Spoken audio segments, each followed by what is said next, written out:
നമസ്കാരം. ഏവർക്കും മന്ത്രാക്ഷരിയിലേക്ക് സ്വാഗതം. ഭഗവത്ഗീത യഥാരൂപം, അധ്യായം 2, ശ്ലോകം 47. കർമ്മണ്യേവാധികാരസ്തേ മാ ഫലേഷു കദാചന മാ കർമ്മഫലഹേതുർഭൂ മാ തേ സംഗോസ്ത്വകർമ്മണി. സ്വന്തം നിയതകർമ്മം നിർവഹിക്കാനേ നിനക്കധികാരമുള്ളൂ. കർമ്മഫലങ്ങളിൽ യാതൊരുവിധ അധികാരവുമില്ല. കർമ്മത്തിൽ നിന്നുളവാകുന്ന ഫലങ്ങളുടെ ഹേതു താനാണെന്ന് കരുതേണ്ട. സ്വകർത്തവ്യം അനുഷ്ഠിക്കാതെ ഒഴിയാൻ ആഗ്രഹിക്കുകയുമരുത്. 3 വിഷയങ്ങളാണിവിടെ പ്രതിപാദിക്കുന്നത്. വിധിക്കപ്പെട്ട കർമ്മം, സ്വേച്ഛാനുസൃതമായ കർമ്മം, കർമ്മത്തിൽ നിന്നൊഴിയൽ. ഒരാളുടെ സ്വാർജിതമായ ഭൗതിക ഗുണങ്ങൾക്കനുസരിച്ച് ചെയ്യുന്ന പ്രവർത്തനങ്ങളെയാണ് നിയത കർമ്മമെന്ന് പറയുന്നത്. സ്വേച്ഛാനുസൃതമെന്നാൽ ആധികാരികമല്ലാത്തത്. അകർമ്മം തൻ്റെ വിധിക്കപ്പെട്ട കർമ്മങ്ങൾ നിറവേറ്റാതിരിക്കൽ.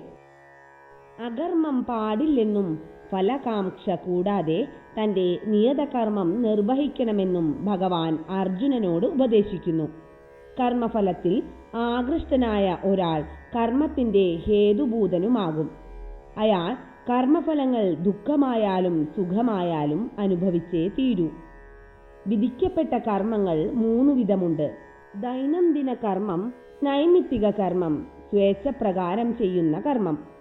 ധർമ്മഗ്രന്ഥങ്ങൾക്കനുസൃതമായി തൻ്റെ കർത്തവ്യമായി കരുതുന്ന നിത്യകർമ്മങ്ങൾ ഫലകാംക്ഷ കൂടാതെ അനുഷ്ഠിക്കുന്നതാണ് സത്വഗുണത്തിലുള്ള പ്രവൃത്തി. ഫലമുദ്ദേശിച്ച് ചെയ്യുന്നവ ബന്ധനഹേതുവായി തീരുന്നതുകൊണ്ട് മംഗളകരങ്ങളല്ല.